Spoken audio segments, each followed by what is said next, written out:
Welcome, everyone, to the Elevated Path podcast. My name is Recovery John. We thank you for coming in today. We ask you to subscribe and like. It helps us get out to more people, and we're excited for our new rebrand of our podcast, talking more about personal development, life, recovery, mental health, positivity, and personal growth in all aspects. Today, I'm excited we have Robin. Robin is an amazing EMT firefighter, has been through a lot herself, also dealt with a father that struggled with alcoholism in her childhood. She has a great perspective on life. We're excited to talk to her today.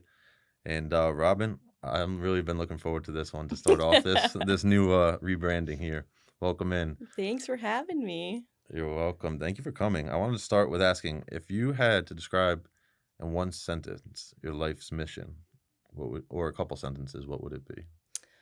Um, Probably just to, be able to make a difference for somebody on their worst day. I think that generally sums up what I do on a daily basis. Um, People as an EMT, people call 911 for a plethora of reasons, but if they're calling 911, it's usually like the worst day of their life, right? Um, and if I can respond to them, be there for them, and help them on that worst day, then really that's what I want to do. Love that. What would you say your worst day has been this far that you're willing to share and talk about? Yeah, I mean, I feel like when you're growing up, there are so many days that you're like, this is the worst. I'm never going to get past this. This is my worst day on earth. Like, what am I going to do now? All this stuff. And um I think when I look back on my life, I've had it pretty good. I struggled with some things like growing up, like we said I grew up with a dad with alcoholism and addicted to some substances, and um growing up I definitely thought this is tough, but as I grow older and I look back on my life, I realize, it's not really like a singular worst day. It's like an accumulation of my life, and how have I grown, to kind of not become what I grew up with. Um, it's super easy for me to say, oh, like the worst day ever was when I realized that, my dad had an alcohol problem, or, um, you know, the worst day of my life is when my best friend told me she didn't want to be my friend anymore, or things like that. Like, I think it's more just an accumulation and how you deal with it. And I don't know. I think I've had it pretty good so far. I like that, and I think we're gonna get into the EMT and firefighter and the amazing things you do and see and all behind the scenes. I think it's so important for other first responders that'll be listening. I wanted to ask a little bit about what it's like having an alcoholic father. So obviously, the listeners know that I was an alcoholic, that I was an addict. I've had family members. I've had mental health in my family, so I've dealt with both sides. But I think it's important. I have a lot of people on TikTok that reach out and they're not the addict, it's their parents. Hmm. So I think whatever you're willing to share would be very interesting to hear that. Yeah, I think it's often forgotten about, what maybe not for the actual addict, because I'm sure I know that my dad's got a lot of shame for, what we went through as children, but I think it's lost on like what really the family like has to go through.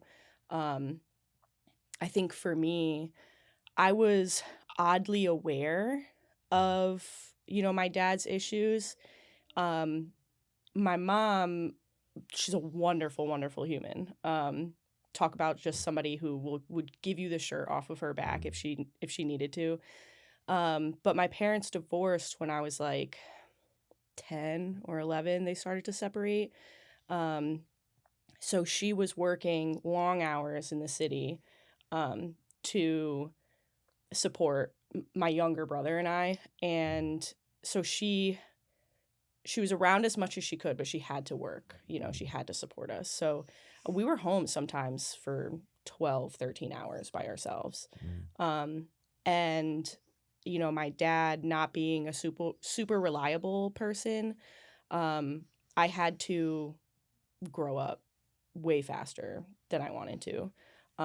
Whether that was because I was watching my brother after school or, watching my dad after school. um, helping him cook dinner, cleaning his house because it was always a mess. Like, I think I had to become an adult like really, really quickly. So growing up with him, I definitely want to say it has 10,000% shaped who I am and why I am the way I am. But I think it's given me, I didn't really get that like, classic 90s childhood like everybody else really got, like playing in the streets until the lights came on and riding your bike down the street. I was cleaning the house and trying to cook dinner and making sure my brother's homework was done and making sure he was cleaning up after himself and you know not having my mom being gone so much and then not having my dad as somebody that I could like really rely on or call when I needed something is it's scary. You had to grow up quick. How do you think that shaped your future now? Like, and do you think in what ways could you expand upon those traits or like that responsible thinking or like adult thinking, young ages? Yeah, so like the minute I always say like I grew up that way, and then the minute I turned 16, I got my job. And so I worked until like 6:30 in the afternoon and would come home and then do all of those things. I, you know, was driving immediately, and I've always done the most like next responsible thing in my life. And I think that kind of melted over into my friendships, into my romantic relationships, like dating these guys who I was totally a mom. Yeah. And, then becoming an EMT and, getting into the volunteer fire service, I think it's, growing up the way that I did is 100% the reason why I got into this. I'm a nurturer. I definitely want to take care of people. I don't really know, like if I didn't have EMS and I didn't have fire, and I didn't have anybody to take care of, I genuinely don't know who I would be without that. I feel like I'd be sitting on my hands, like trying to figure out what to do next with my life. I think I definitely feel like growing up that way has made me a nurturer and, kind of forced me to take care of other people. So I think a lot of times, I think my mindset, no one knows if we're right or wrong, our perspectives in life, but all I've been through, I tell people all the time that iron sharpens iron, or whatever they call it. I think I said that totally wrong, but that like pressure makes diamonds. That it's like your hardest moments are probably some of your best assets today. And I'm sure we do have trauma and some character defects from our things we grew up in, but it sounds like you wouldn't be as responsible or as of a nurturer if you didn't say you had a lazy upbringing. Like you know what I mean, parents that spoiled you and just let you sit there. Do you agree? Oh yeah, 100%. My friends and I joke about it all the time when we see like a kid acting out in a grocery store or a kid on TikTok and with the gentle parenting, and I'm like, you're doomed. Those kids, oh man. If I misbehaved in a grocery store, it was like the sharp look from my mother, like, or the grab of the back of the neck, and I was like, okay. Yeah. Kids nowadays, parents, I feel like they want to be their kids' best friends, and then you grow up with bratty kids. Yeah, I mean, I say all the time, and I wouldn't blame the parents on the opposite spectrum, and who knows, but coming out of addiction, like a lot of my friends didn't make it, and or still struggle, or got sober, but maybe don't have the drive I have, and both my parents are great parents.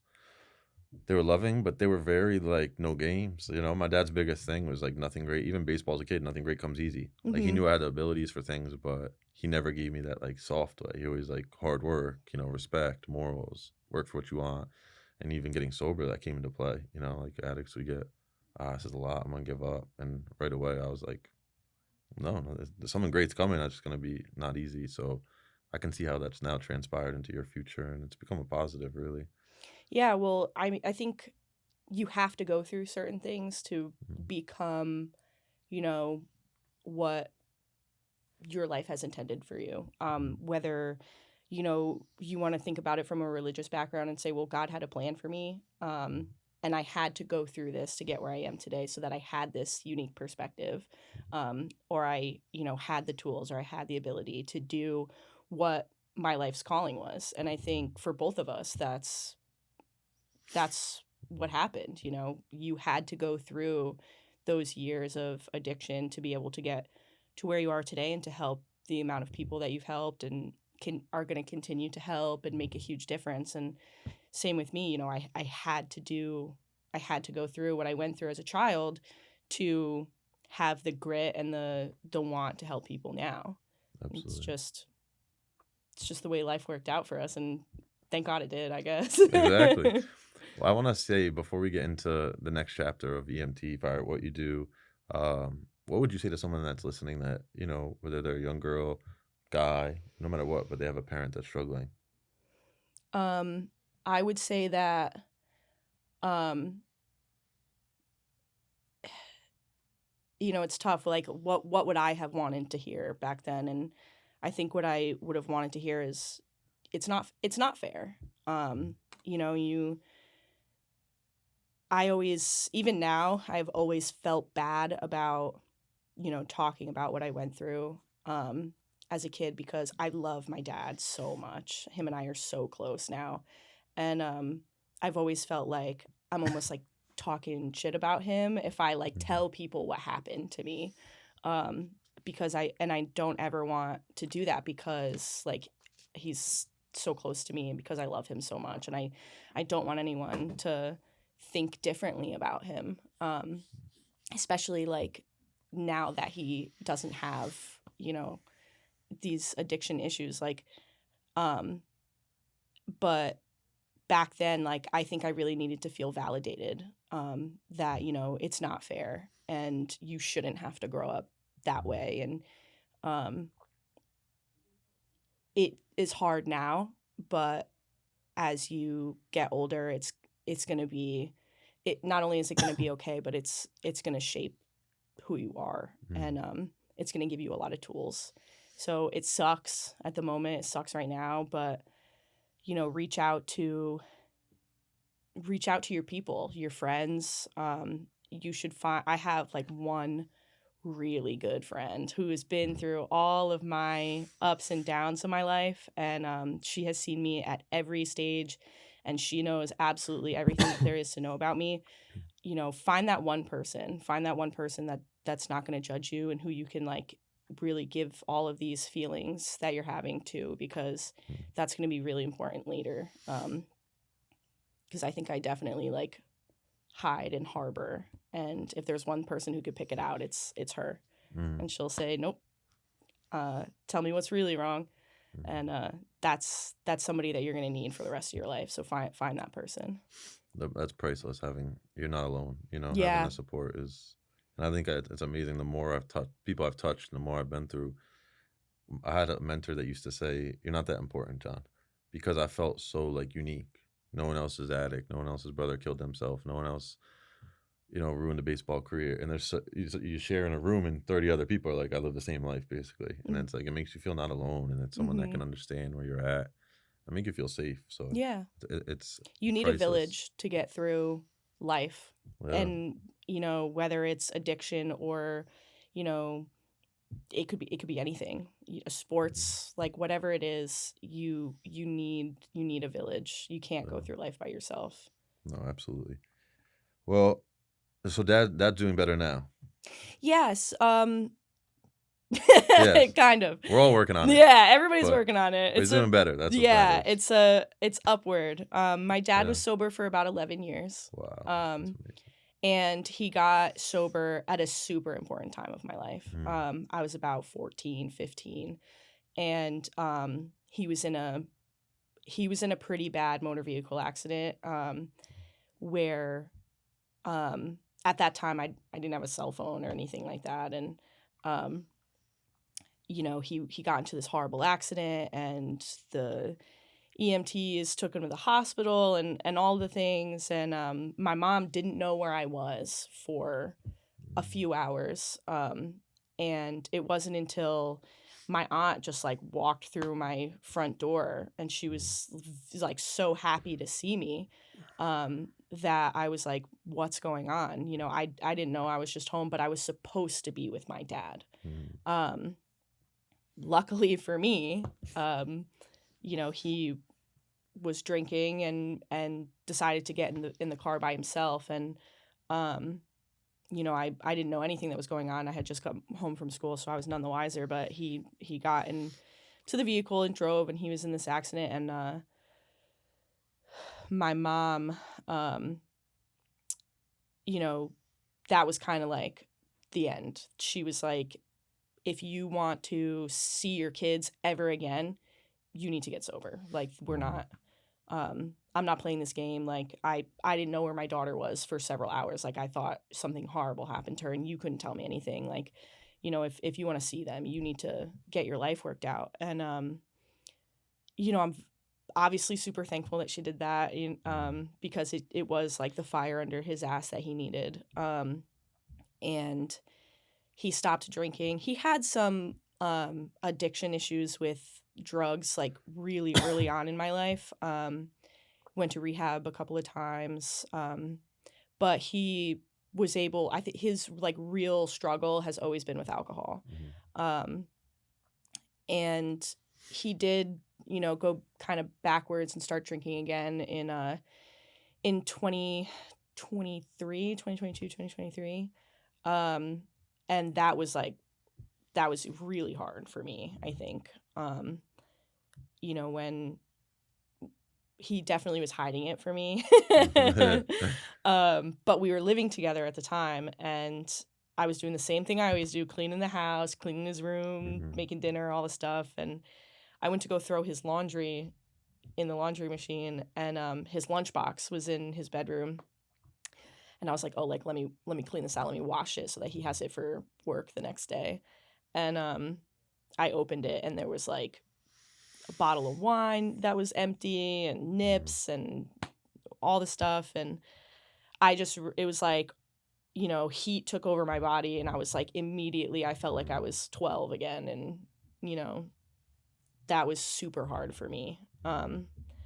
It caused a lot of problems in our relationship. I think we spent 11 years like really building this trust and this, you know, relationship where I felt genuinely really safe with him.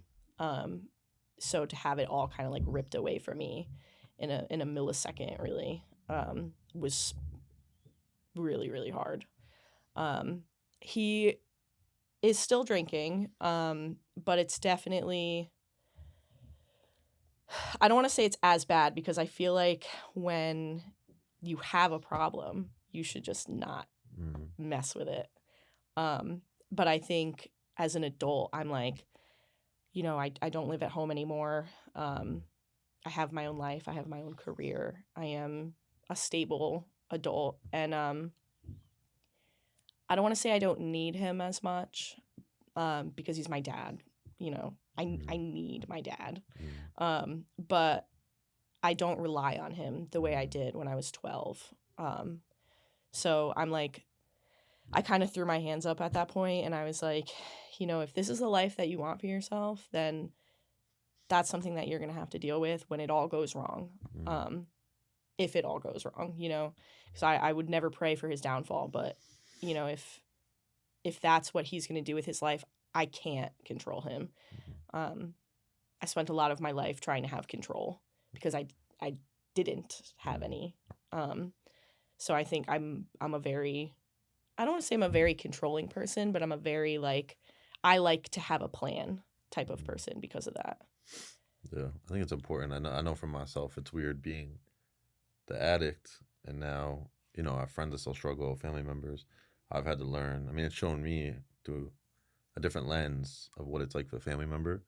But for my sanity, and I already kind of knew that now working with family members and treatment and stuff like that, but it is so important. It's not talked about enough, taking care of yourself. You know, I watched my mom expel in my dad endless amount of energy to try to keep me alive. People will say no. I probably played a part in my brother taking his own life. The amount of pain and stress I put him through. Um, and I've learned through that it's hard, but you have to. A lot of friends today I have to step back from. Same.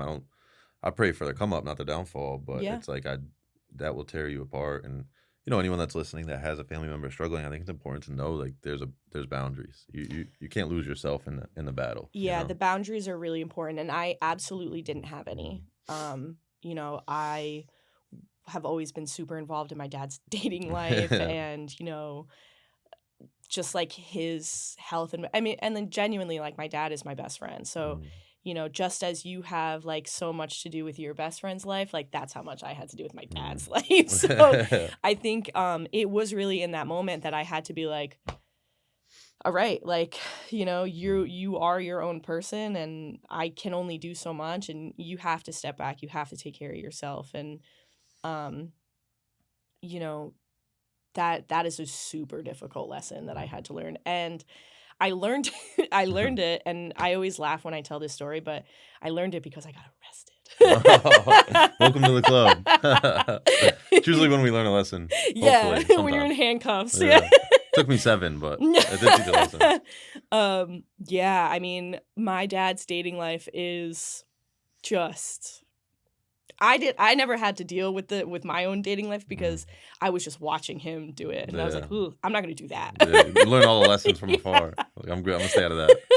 Yeah. Yeah. So he's married to this woman who at first her and I just butted heads. Like we did not get along at all. And that day that I found out he was drinking, it was way easier for me to blame her than it was for me to like accept that my dad is an adult and that he makes his own decisions. Nobody held a gun to his head and made him start drinking. But my biggest gripe with her was that she created a space where like he felt like that was okay, that regressing in his sobriety was an okay thing to do, whereas like my immediate family has always like stood strong on that. Like if you drink again or like if you use again, you're gonna die. Like that's not you can't regress ever.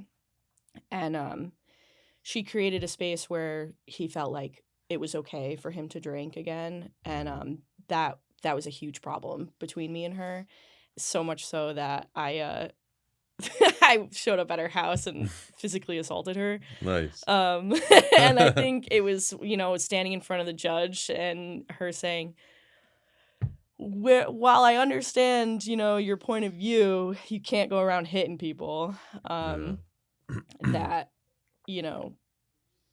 I was like, okay, I really have to take a step back here.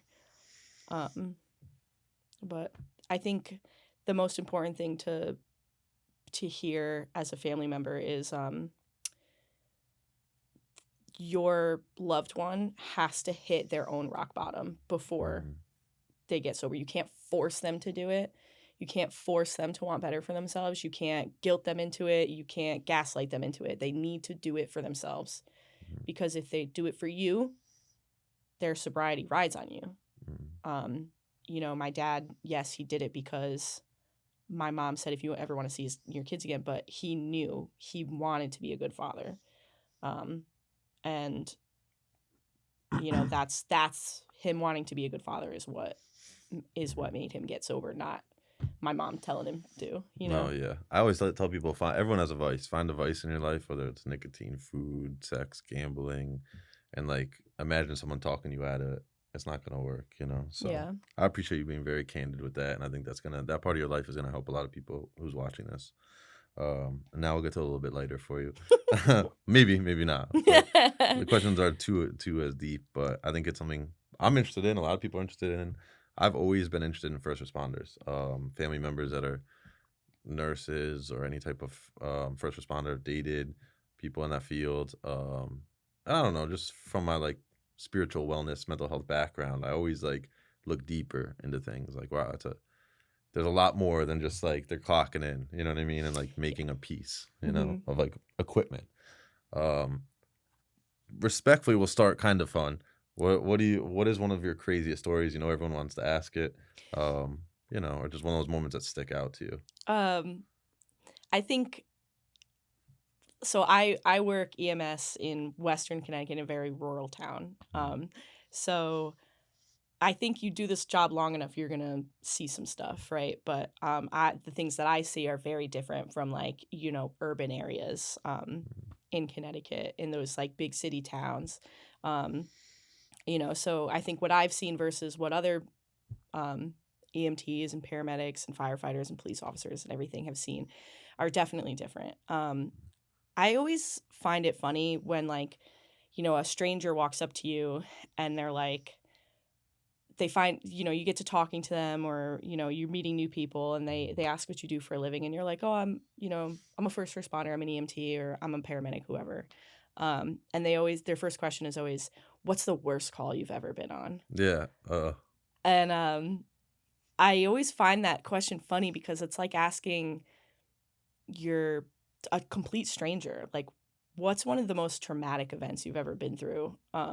And like just asking them to share it with you, like when you just met them 5 minutes ago.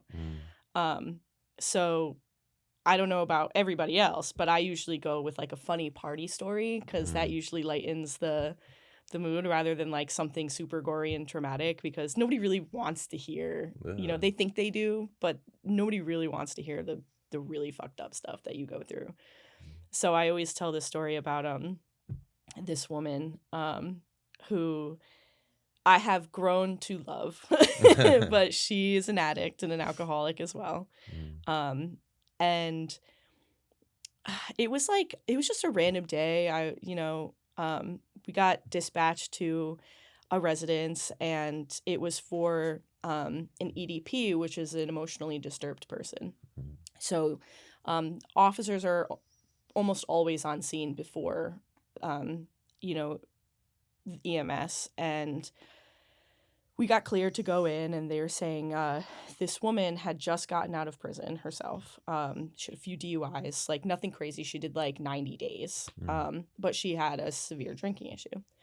And a part of her parole or her, release was that she had to live in a group home for sobriety for, 90 days after that. And 48 hours out, she starts drinking and using, and Lord only knows what else was in her system that day. So the group home asked her to leave. She goes home to her parents' house, and it sparks a huge argument with her family, and her family ends up calling the police, and she locked herself in her bedroom. So I get there because the scene is safe. I go in, and she's locked herself in the bedroom, and I'm knocking on the door, banging on the door, asking her to come out. She won't come out. And so finally the police kick the door down, and this girl is unconscious, completely upside down, like hanging off of her bed with a 750 of tequila in her butt. Oh my God. And I walk in, and I'm like, what is going, because and I didn't know this, so she's kind of a genius. But if you butt chug, it doesn't show up on a breathalyzer. The alcohol, I probably shouldn't have told. Don't try this at home. This is not safe. Yeah, do not try this at home. Yeah. It's like the show Jackass. Yeah. These are professionals. Yeah, so we wake her up. I pull the bottle of tequila out of her butt. It's like, oh my God, empty.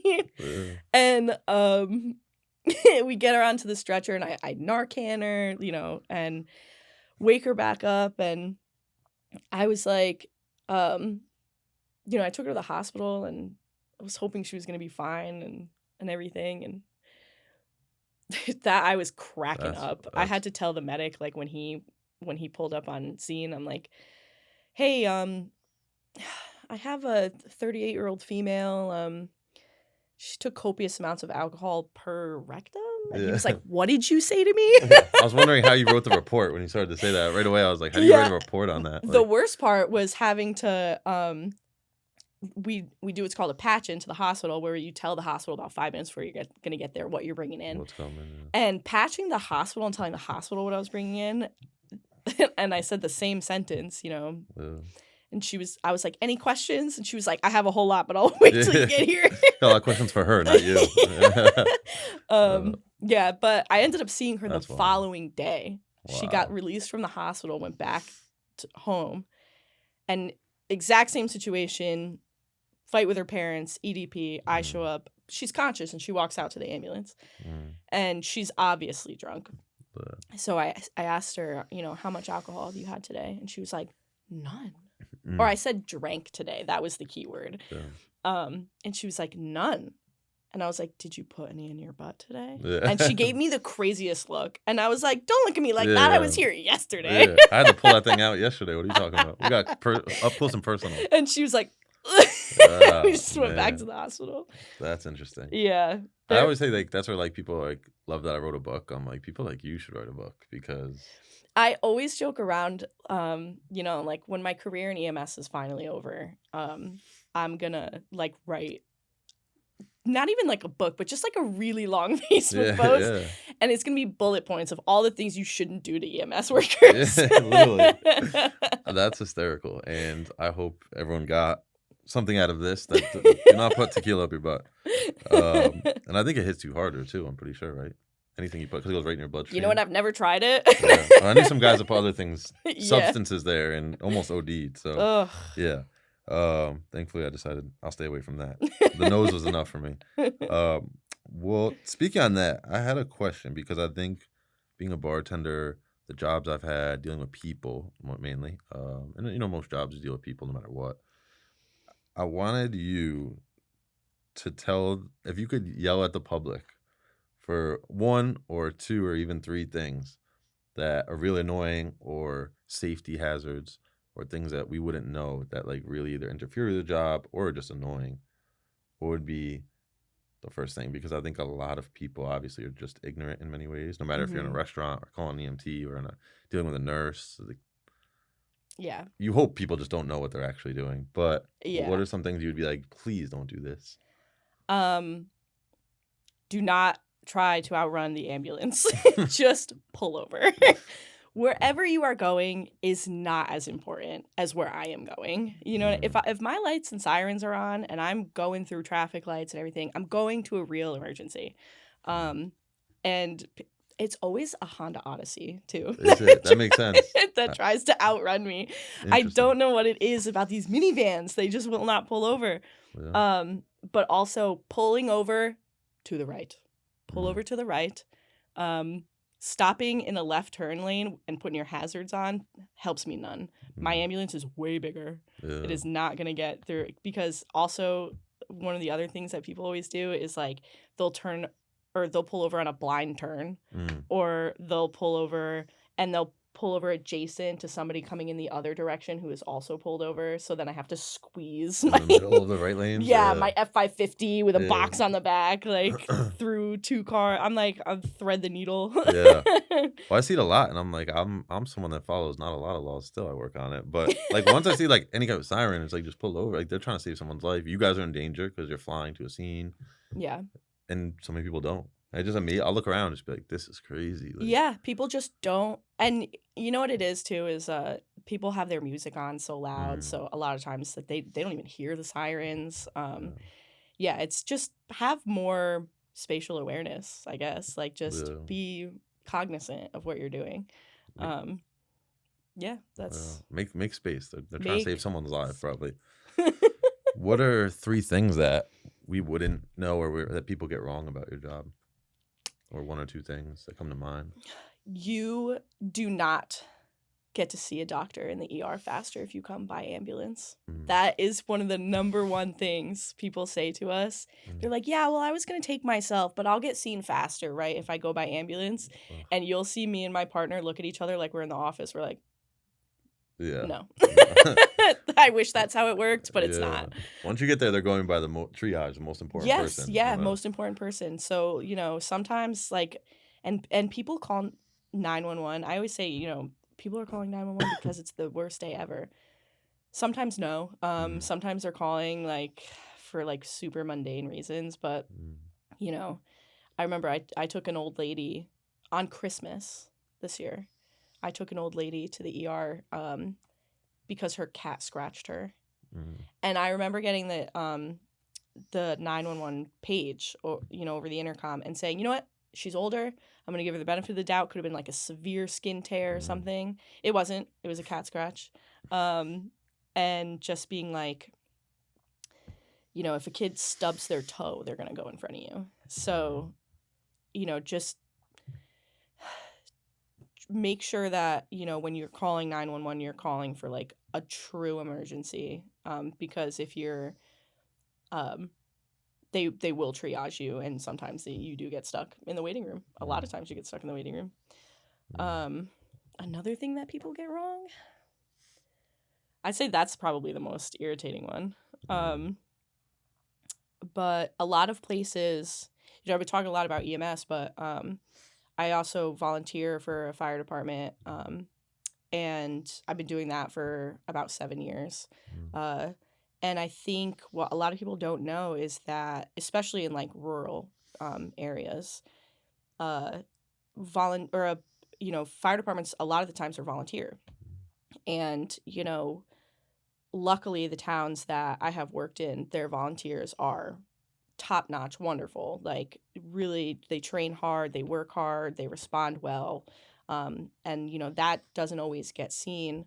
A lot of people think that we're paid or we're compensated or we're sitting around the firehouse all day waiting for something to come out, and we're not. We're regular people with regular jobs, and we a lot of times stop whatever we're doing, drop what we're doing, and go to the emergency. And I think a lot of people don't know that, so I think it's important to recognize that um, these volunteer houses don't get a whole lot of funding from towns. You get basic running costs, for if they um, for equipment, like the truck maintenance and mm, stuff like that. But a lot of what they do is run off of fundraisers. So I think it's super important for people to donate to their local firehouses, donate to, you know, the boot drives and t-shirt drives. And, a lot of firehouses sell Christmas trees because that's really lucrative for them.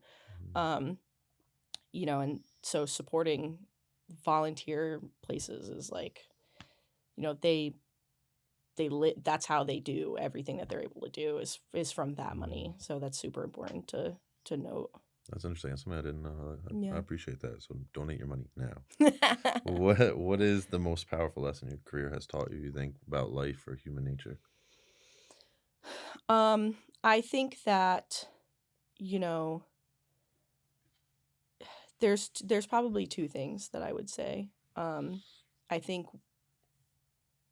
what I see on a regular basis, are super sick people or accidents that happen, and um, I think I think it's important to live your life knowing that um, anything can change in a moment's notice.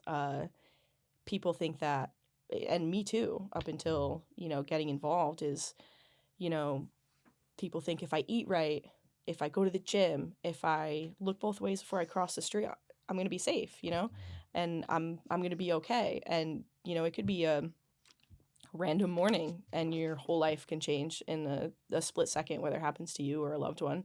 Mm, Um, and I want that to not um, make people afraid, but I want them to know that, you know, that's the whole reason you need to live your life like to the absolute mm, fullest and do whatever is going to make you happy and not care about what anybody else says. And, um, if your job sucks, if you hate it, find something that you love to do and do that instead,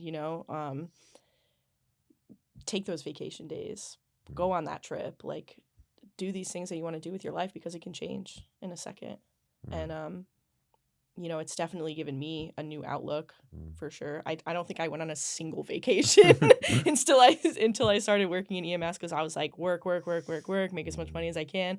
And now I'm like, well, what is all this money going to do for me if I don't spend it or, enjoy it? So, it took like a little while. And after I was like, I could be 22 and get into an accident. I could be 56 and find out I have cancer. You know what I mean? Like, just do those things that are going to make you happy. Mm. I think that's something for myself. I learned the hard way early, friends dying, addiction. Like every day was life and death for me. That I was very like I understood like the worth of time and life. And my dad growing up, he'd like always look at us and be like, life can change like this, and he'd like snap in our face, and Mm-hmm. he'd be like, so be careful, but also live your life, because like Yeah. that everything could change. And then I think it's 2 years ago, I had an injury with softball and like broke my orbital bone and had post concussion syndrome. And I think that instilled a little PTSD again, and fear of like, well, how do I stay one step ahead?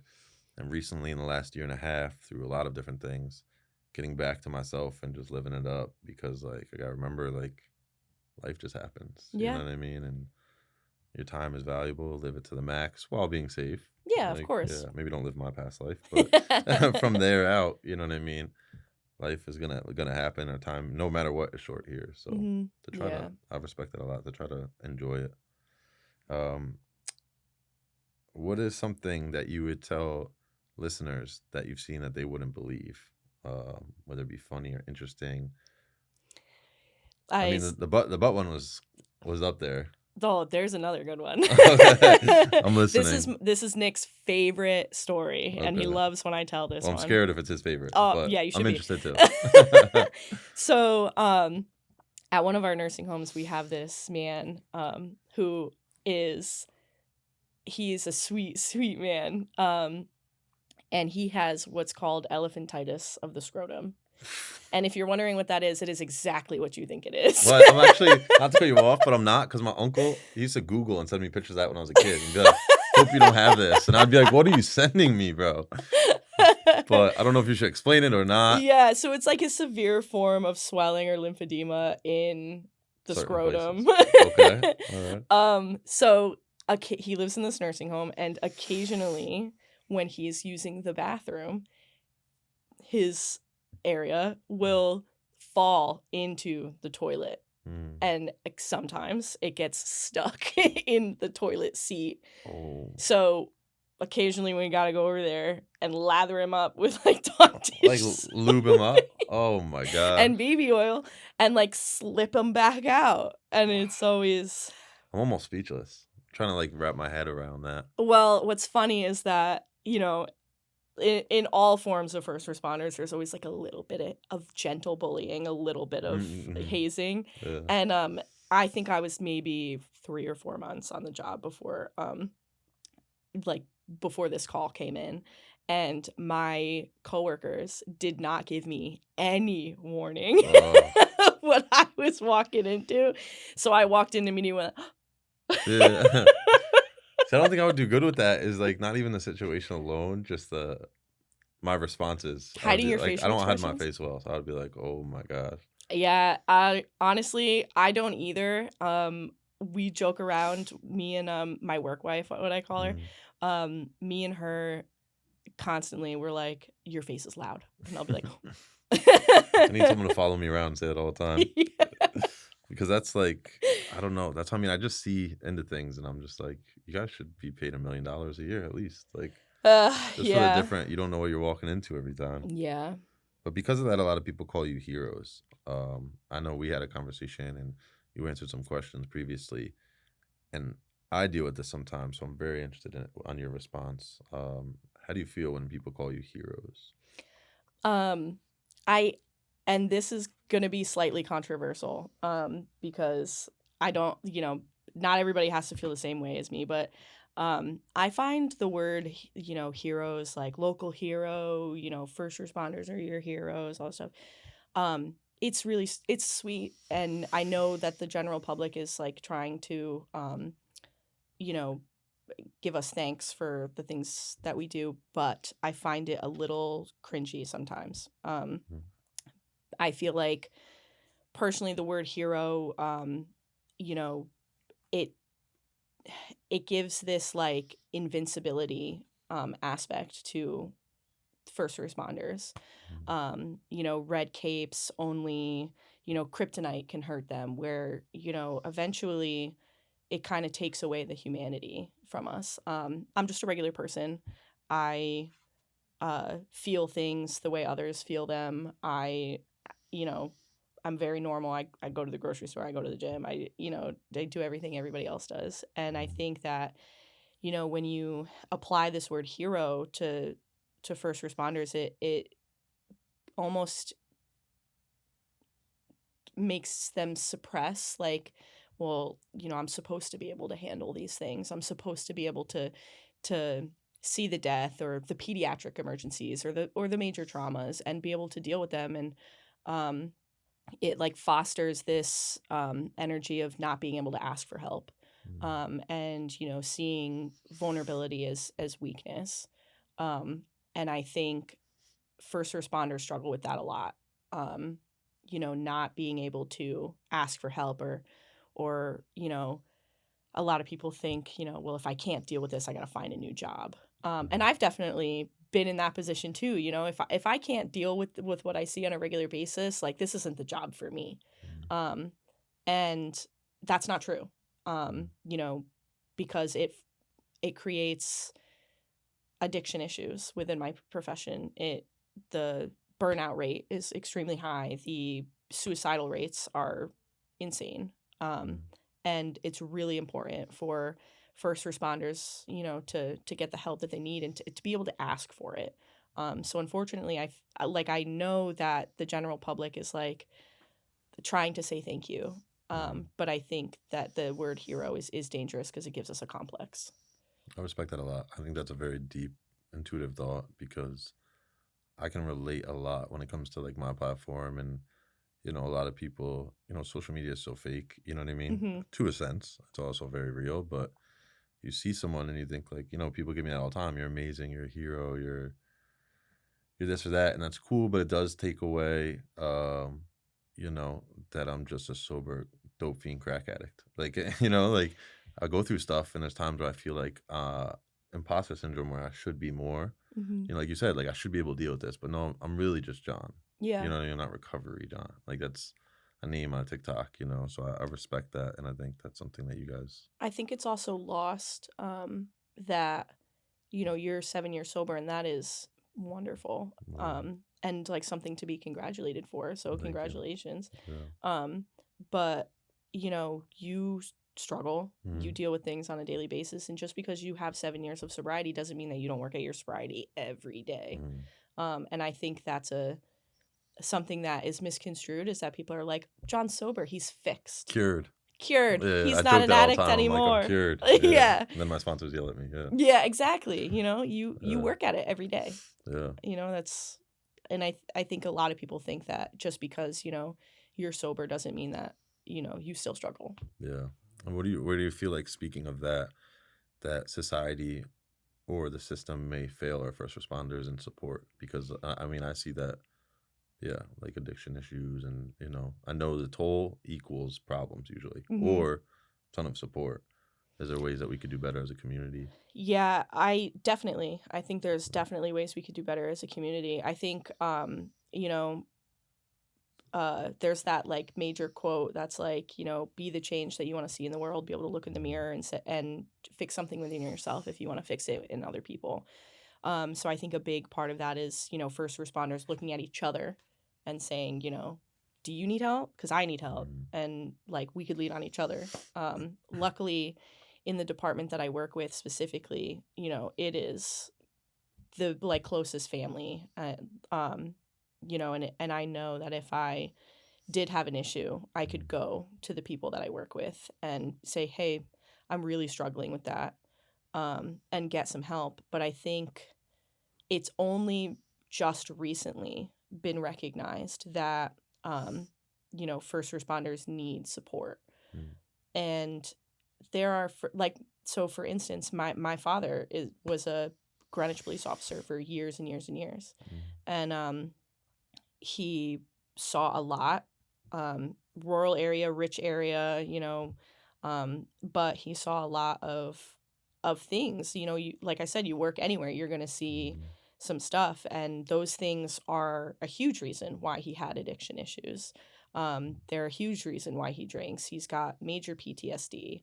So there's people with 30, 40 years on the job, or retired guys who are struggling because they didn't have that help. They didn't, and this is a behavior that is easily learned and so hard to unlearn. It's really hard for them who have been like conditioned to think this, that they can't ask for help, that they can't, find support after 30 years on the job, that now they're supposed to unlearn that and be able to call, a helpline or something and say that they need assistance. They, trying to get men to find mental health is as a whole is difficult, because that's not really even recognized. And, this is a seriously male dominated industry as it is. And, it's, I think that's, something that could really help is start therapy before you need it. You're like, I'm good, I don't need therapy yet. Yeah, that's when you should get it. That's when you should get it. Prepare. Life, you're going to need it. Yes, that's when you should get it. You should get it before you need it, because then you have a solid foundation. Even if you go in there and you're like, I don't really have much to talk about, but I know that I might later. And you're going to find something. Yeah, and I know my best friend is going to watch this, and she's going to be like, you heard that? You heard what you said? Yeah. You better get it. You got to take your own advice. Well, you answered a couple questions. I was going to ask about the support, so I appreciate you sharing about that, like the bond between you guys. And the next question I was going to ask, you started to, but I would love if you could touch on one or two things you do that support yourself to get through this for your wellness, personal development. Yeah, so I have like a really regimented like morning routine that I have to go through to, like, I feel like when you set yourself up in the morning, that's how you have like a good day. It's like starting your day off on the right foot. So I set my clothes out the night before, I pack my lunch the night before, so I can get up, take a shower, put makeup on, or do, if I wear makeup that day, because these guys will see me at my worst, so I don't really care. But and then I have my clothes ready, get my food out the door, get my coffee, and like it's like I hit every note so that when I get to work, I'm ready for my day. I'm not like get to work, forgot my lunch, now I have to like make another stop throughout the day, whatever. It's just setting yourself up for success the night before is big for me. Self-care is huge for me. If I get my nails done, I get my hair done, whatever, just so that I can feel good about myself when I walk out the door. Self-care is very important for people, whether it's a skincare routine or getting your nails done, or, if, the guys want to play golf, every Sunday, like something that you enjoy, that's for you, that can take your mind off of, what you're doing on a daily basis, like that. And like, not just for 30 minutes, like do something that's like an hour or 2 hours, like something that you can really enjoy, so that when you get off of, the golf course, or you're done getting your hair done, you're like, I'm reset. I feel good. I appreciate it. I mean, that's obviously my whole platform and brand and message is, the personal. I used to call it get lifted spiritually, mentally, physically. So to have that is, I'm sure a lot of people get that for it. And the weight you take on, it's deserving to fill your own cup, as they say. Yeah. You can't fill anybody else's cup if your cup is empty, right? Exactly. So we usually do our last three. They change sometimes, kind of like not rapid fire, but last 3 point questions here. Changed them for you a little and for this new season that we have. The first one is, if someone listens to this podcast and applied one thing from you to their life, what should it be, or what would you hope it would be? To live your life through love, to find that person that needs help, or if you need help, get your village together, you know, feel as much love and give as much love as you can in your short amount of time on earth, right? Live your life to the absolute fullest, make yourself happy, and you know, just try to be better. If you could be better 1% than yesterday, like if today I woke up and I want to be 1% better than I was yesterday, just try to implement that within your life, you know? Absolutely. That was one of my favorite sayings in early sobriety. It's like, then I'll be 365% better in a year. Exactly. And it came true, you know? What is one quote you live by today on hard days? It's actually a quote that my dad learned during his 12-step program, and that he said to me, and he said it to me when I was like 14 or 15, and it's just something that I've like absolutely, you know, lived with every day, and I think about it all the time. It's, you know, if you're willing and able, and if not you, then who? So and that it can be little things like, you know, why am I helping my mom sweep? You know, like, why is she always making me take the trash out? Why do I have so many chores? You know, it's because you're there and you're able to do it and you're willing to do it, right? Or it could go like much bigger and beyond that. You know, why am I an EMT? Because I'm willing and I'm able. Why are you helping people with addiction? Because you're willing and you're able. And if you're not going to do it, who's going to do it? You know, nobody else is going to put in the amount of work that you know that you're going to put into and do it the right way. So I use that in like almost all aspects of my life, whether it was sports or, you know, taking care of my brother or doing the chores around the house or my job now. Am I willing and am I able?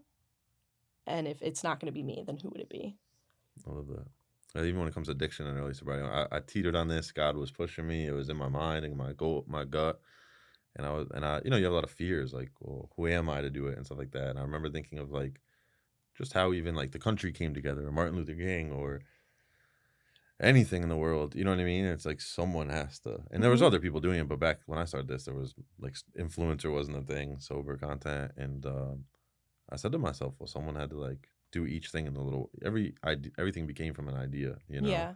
So I think especially with what you guys do with first responders and firefighting, EMT, I have a lot of respect for you guys because, you know, I've been in some bad situations and seen stuff, and I know, you know, how much it could be someone else, but you guys choose to let it be you, and that's, I won't say the word heroes, but that's really I know the weight that comes with that, but it's really an amazing thing, and I hope you guys at least know in your heart how much it's, you know, respected by the community and part of saving the world every day. And you know, it's just like you said, like, you know, Martin Luther King, like all these people, and how your sponsor says you're not that special, John, but if you reach one person, you're that special to that one person, right? You know, so you're making a difference to that one person, and if I can make a difference, you know, if I show up on a call and it's this person's absolute worst day, or if it's not their worst day and they just called 911 because their cat scratched them, but I was super nice to them on scene, and they can turn around and be like, and, you know, run into me at the grocery store, remember me like a year later, and they're like, you know, that girl was really nice, or that girl really helped me, or, you know, I made a difference in one person's life, and that's enough for me. Absolutely. Yeah, I'll share this quickly for anyone that doesn't get it. That I was told earlier that one person helps a million, helping one person. And there was a girl that came in my TikTok lives, and I think she was smoking weed, but she would like want to get sober through it. And I told her like, well, there's a little more than help. Like, I have some great sayings or words, but like, I don't think listening to me will get you sober. Well, she says it did, and she stopped by just listening to my lives. That's cool. And didn't really hit. I mean, it always hits, but like, it's also weird through a phone. It's like seeing the person, like if I helped you get sober, like seeing it, it's like, oh, wow, it worked. I guess I'm trusting her word is maybe the disconnect. But then she started making TikToks of giving food to the homeless. And I think in 30 days, she'd reached like 15 million views of spreading positivity and helping the homeless. And I'm like, wow, like it kind of like rejuvenated me a little, even though I help people daily. I was like, wow, I kind of need to see that to remember that, like, yeah, that one person, you know, helps 30 homeless people and inspires 10 million people. So Mhm. what you're doing is the exact same thing. And I think the more we do that, the more that spreads, you know? Yeah. So if this conversation were to hit, reach millions of people, what message would you want the world to hear, a bottom line from it? Let's see. Pull over. Get out the way. Get Play out of my way. ludicrous. Yeah. But, help one another, love one another, be a support system for somebody else. Find your village, rely on them, build a a family of people that you choose. And if you need help, ask for it. Don't, even if you need help and you ask for it and you fail, right? There is no linear healing. Sometimes healing is high, sometimes healing is low. I have low lows and I have high highs. And, the point of healing is that you get better, even if you fall a couple of times. If you fall 7 times, the 8th one's gonna stick. I keep trying. It took me 7 rehabs. So so keep going at it. Yeah, just the whole point of your life is to build those connections and keep trying. And because like we said, if you can be 1% better, if you can help one person, it spreads. So absolutely. Well, I love it. I appreciate you for coming on. Thank you, Robin. Thanks for having me. Absolutely. You're an amazing soul. Keep helping people. Keep spreading your light and your positivity. This is actually Robin's first podcast, right? It is. You did amazing. So I appreciate you coming on. Thank you guys for listening. Robin, God bless you. Can't wait to see you around, guys. Like, subscribe. Thank you for listening. We have an amazing plethora of different types of episodes coming, with this first one being a banger. We appreciate Robin's time. We appreciate you guys for supporting. Follow, subscribe, like, and we will see you on the next episode of The Elevated Path. Thank you.